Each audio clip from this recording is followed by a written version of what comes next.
Washington, Rubio to express U.S. support for Qatar's sovereignty during Doha visit. The U.S. State Department announced on Monday that Secretary Marco Rubio will underscore Washington's support for Qatar's sovereignty during his visit to Doha on Tuesday. This comes in the aftermath of an Israeli strike targeting Hamas leadership in the Qatari capital.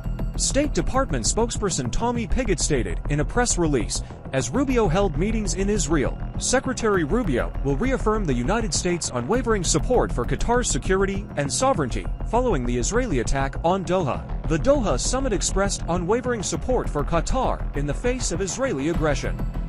During the summit held on Monday, leaders emphasized their firm commitment to Qatar's security, stability, sovereignty, and the well-being of its citizens.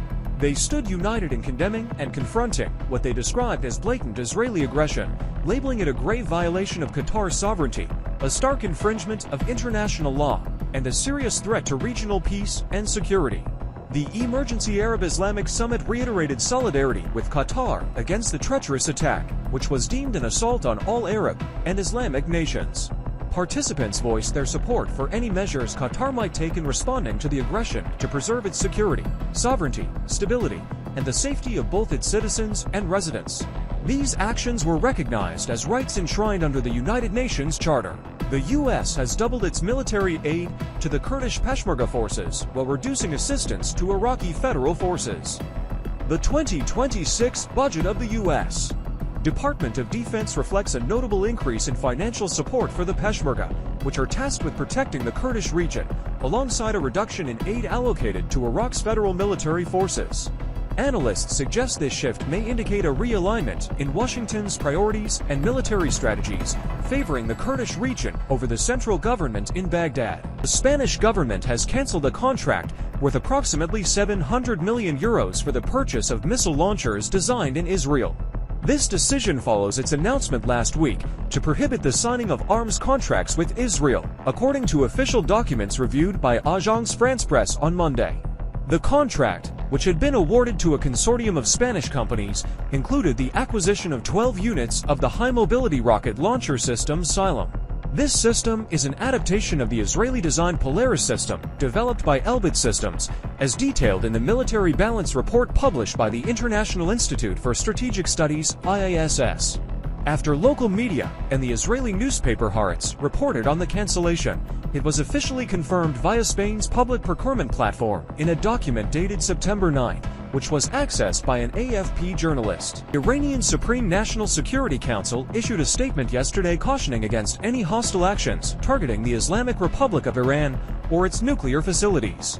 The Council emphasized that should measures such as reactivating previously terminated UN Security Council resolutions be pursued, the implementation of arrangements agreed upon between Foreign Minister Abbas Araghchi and Rafael Grossi, Director General of the International Atomic Energy Agency (IAEA), during their meeting in Cairo, would be halted. Former U.S. President Donald Trump made cautious remarks on Sunday regarding an Israeli attack targeting Hamas officials in Qatar, amidst escalating tensions between two of Washington's key allies in the Middle East.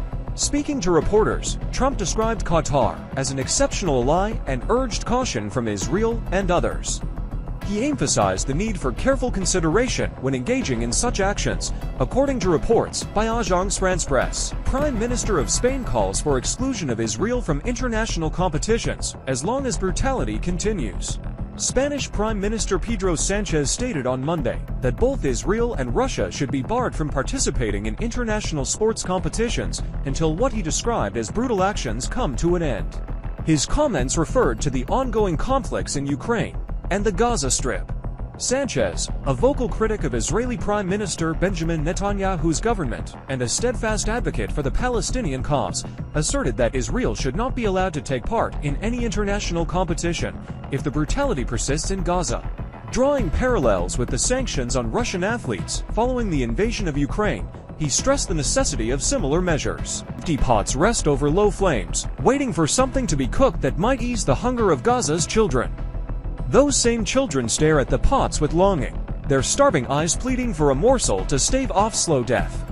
Nearby, mothers stand helplessly, their hearts shattered as they watch their little ones, their frail bodies reduced to skeletal forms, a harrowing image that captures the cruelest face of hunger and abandonment. A new night of horror unfolded for the people of Gaza as relentless airstrikes and shelling targeted various parts of the Gaza Strip, particularly the city itself.